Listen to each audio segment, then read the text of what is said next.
السلام علیکم ورحمۃ اللہ۔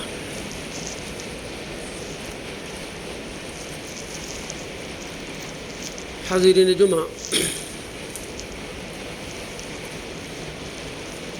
آج کے خطبہ میں میرا موضوع ہے اسلام اور مسلمان۔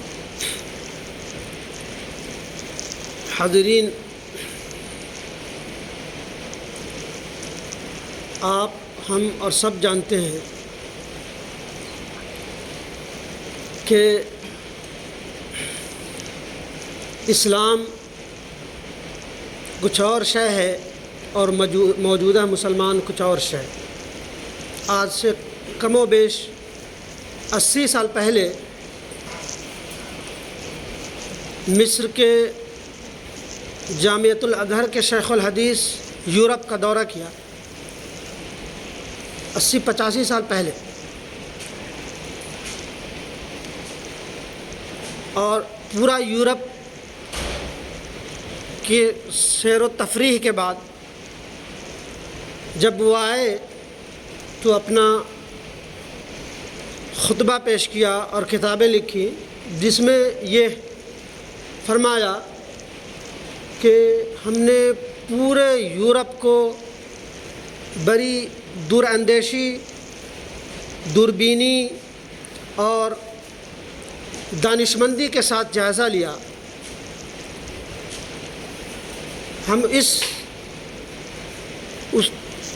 منہج پہ پہنچے کہ وہاں ہم نے اسلام بہت کثرت سے پایا، لیکن مسلمان مجھے ایک نظر نہیں آیا۔ اور پھر اپنا، چونکہ مصر پورا خطہ عرب، کہا کہ جب میں اس خطے میں گھومتا ہوں تو یہاں مسلمان ہی مسلمان ہیں، بہرحال اسلام کو نہیں پاتا۔ یہ بڑی درد بھری 100 سال پہلے ہمارے خلافت عثمانیہ کے جانے کے بعد اور 1799 اور عرب کے انقلاب سے جسٹ پہلے کی بات ہے، کہا کہ یورپ میں ہم نے اسلام کو پایا، لوگوں میں سچائی، دردمندی، لوگوں کے احساس دوسرے کا کیا ہے اس کو پرکھنے کا تھوڑا پایا، لیکن مسلمان بہرحال نہیں پایا۔ لیکن یہاں جو ہے ہم نے اس خطے میں، اپنے خطے میں اسلام مسلمان بہت پایا، لیکن اسلام کی جو اصل چیز ہے سوائے روایتی چیز کے ہم نے ان چیزوں کو نہیں پایا۔ بہرحال آج کے خطبہ میں میرا موضوع ہے اسلام اور مسلمان۔ حاضرین، پیغمبر اسلام 610 میں مکہ میں اپنا مشن شروع کیا۔ ابتدائی مشکلات اور پریشانیوں کے بعد آپ کا مشن نہایت تیزی کے ساتھ پھیلا، نہایت تیزی کے ساتھ، اور صرف 50 سال کی مدت میں، 50 سال، نبی کریم 610 سے 50 سال بعد ایشیا، افریقہ اور یورپ کی ایک بڑی آبادی پر سلطنت قائم کر، اور مسلمانوں کی یہ ترقی اور دبدبا کم و بیش 1000 سال رہا۔ 1000 سال بڑی مدت ہوتی ہے، اور وہ دبدبا صرف طاقت کے زور پہ نہیں، لاٹھی کے زور پہ نہیں، بلکہ اپنے علم و ہنر کی بنیاد پہ، اپنی دانشمندی کی بنیاد پہ۔ آپ مزید تفصیل کی یہاں اجازت نہیں، ورنہ آپ پڑھیے غیروں کی کتاب 1001 انوینشن، جس کو آج سے کچھ پہلے ہیلی کلنٹن نے وائٹ ہاؤس میں وہ کیا تھا کہ 1001 مسلمانوں کے ایجادات، وہ کیا علم و ہنر تھی، وہ کیا علوم تھے جس پہ ہم نے کمندیں ڈالی تھیں، وہ ہمارا حصہ تھا۔ اس وقت، جس وقت بہت ساری چیزوں پہ ریسرچ ہو رہی تھی، یورپ پورا علم و ہنر کے اعتبار سے تاریکی میں ڈوبا ہوا تھا۔ چرچ اور ان کے مذہبی اس میں علم حاصل کرنا جرم تھا، کوئی علم حاصل نہیں کر سکتا تھا۔ وہ اسلام کی دیکھا دیکھی، وہاں بھی اسلام کا پروان چڑھا، اور وہ چیزیں ہم نے آج اپنا لی۔ بہرحال یہ دبدبا، یہ سلطنت جو لوگوں کے ذہنوں پہ، لوگوں کے نفوس پہ قائم 1000 سال رہا، اور یہ اس وقت تک رہا جب تک مسلمان ایمان، اخلاق، کردار، مساوات، برابری، دردمندی، دردلی، غمگساری کو اپنا شیوا بنائے رہے، اپنا وطیرہ بنائے رہے، کبر و نخوت دور دور تک ان کے نہیں پھٹکا۔ بڑی سلطنتوں کے حاکم اور زندگی گزارنے کا وہ طریقہ فقیرانہ، جب تک وہ چیزیں رہیں، میانہ روی، تزکیہ نفس کا دوران اور بہت ساری جو خوبیاں تھیں تب تک رہے، اور جب بھی یہ خوبیاں ہم میں کم ہونے لگی، جب ہم اس قیادت و سیادت کے لائق نہیں رہے، تو اللہ کی سنت، اللہ تبارک و تعالیٰ سورہ آل عمران آیت نمبر 140 میں اللہ تبارک و تعالیٰ نے فرمایا وَتِلْكَ الْأَيَّامُ نُدَاوِلُهَا بَيْنَ النَّاسِ، کہ ہم ان دنوں کو لوگوں کے درمیان عدلتے بدلتے رہتے ہیں۔ وہ اخلاق و کردار کی بنیاد پر وہ ہوتی ہے۔ آگے ہم نے علمی کے باوجود تھوڑا سا بیان کرنے کی کوشش کروں گا۔ حاضرین، اسلام ایک ایسا مذہب ہے جس کا متن، اصل اوریجنل ٹیکسٹ آج مکمل طور پہ محفوظ ہے۔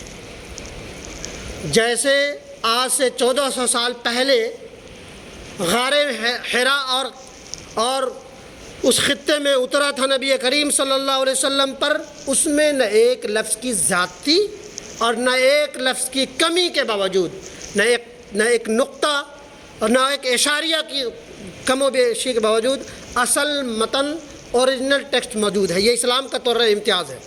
اس کے علاوہ کوئی مذہب، وہ خواہ وہ زرتشتیت کو لے لیں، عیسائیت کو لے لیں، یہودیت کو لے لیں، یا دوسرے اور تمام مذاہب کو لے لیں، یا ہم ویداز کو لے لیں، ہر کتابوں میں تخریب اور تغیر و تبدل ہو رکھا ہے، لیکن مذہب اسلام کا ایک طرح امتیاز ہے کہ وہ آج بھی اپنے اوریجنل شکل میں موجود ہے۔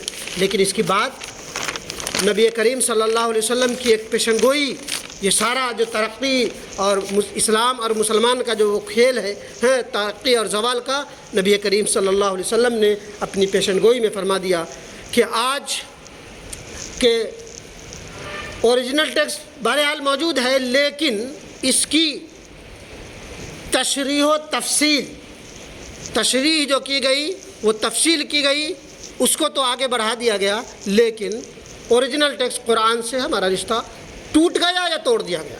بہرحال اللہ کے نبی صلی اللہ علیہ وسلم نے فرمایا من اقتربت الساعة ان يرفع الاشرار ويوضع الاخيار، کہ یعنی قرب قیامت کی ایک علامت ہے کہ برے لوگوں کو بلندی حاصل ہو جائے گی اور اچھے لوگوں کو ذلیل کیا جائے گا، اور لوگوں کے درمیان مثنات، ایک لفظ مثنات ہے، لمبی حدیث ہے، مثنات کا رواج پا جائے گا۔ پوچھا گیا نبی کریم صلی اللہ علیہ وسلم سے، اے نبی کریم صلی اللہ علیہ وسلم، یہ مثنات کیا شے ہے؟ تو نبی کریم صلی اللہ علیہ وسلم نے فرمایا اللہ کی کتاب کے علاوہ لکھی جانے والی کتاب مثنات ہے۔ ہم نے اللہ کی کتاب قرآن مجید اور نبی رحمت صلی اللہ علیہ وسلم کی لائی ہوئی شریعت حدیث نبوی، اصل ٹیکسٹ یہ ہے، اور اس کے بعد تشریح و تفصیل میں جو چیزیں لکھی گئیں اسی کو آگے بڑھایا گیا، اسی کو مثنات ہے۔ جب یہ مثنات کو لوگ پکڑ لیں گے، قرآن اور حدیث کو چھوڑ کر کے دوسری مشغافیوں میں، دوسری کتابوں کے مشغافیوں میں جب الجھے رہیں گے تو وہ زوال شروع ہو جائے گا، اور یہی قرب قیامت ہے۔ کہنے کا مطلب یہ ہے کہ ہمیں اور آپ سب کو اوریجنل ٹیکسٹ کی طرف، اصل متن کی طرف، آج علم و ہنر کے دور میں یہ بلا شبہ یہ کہا جا سکتا ہے کہ آج علم و ہنر کا دور ہے۔ ہر علوم اپنے اصل معراج پہ ہے، اور اب نہ جانے کہاں تک پہنچے گا، اور قرآن مجید کے ساتھ بھی وہی معاملہ ہے کہ قرآن مجید ایک ایسی کتاب ہے جو دنیا کی ہر زندہ زبان میں من وعن موجود ہے، تھوڑی سی کمی بیشی کے ساتھ اس کی تشریحات، اس کی تفصیلات اور اس کی تفاسیر موجود ہے، لہذا ضرورت ہے یہ ہے کہ مسلمان اپنے اصل متن کی طرف پلٹے، مثنات کو پکڑے گا وہیں زوال کا شکار ہوگا۔ اللہ تبارک و تعالیٰ نے بڑی پیاری آیت جو بہت مشہور ترین آیت ہے، سورہ انفال کی آیت نمبر 53 ہے، ذالک بأن اللہ لم یک مغیرا نعمۃ انعمها علی قوم حتی یغیروا ما بانفسہم۔ وہ اس کو نہیں بدلتا کہ جو کسی قوم پر، کہ اللہ تعالیٰ جب کسی قوم پر انعام کرتا ہے، انعام بخشتا ہے تو اس وقت تک اس سے نہیں بدلتا جب تک کہ وہ اس کے نہ بدل دے جو اس کے نفسوں میں ہے۔ اور بے شک اللہ سننے والا اور جاننے والا۔ نفس کیا ہے؟ یہ نیت ہے۔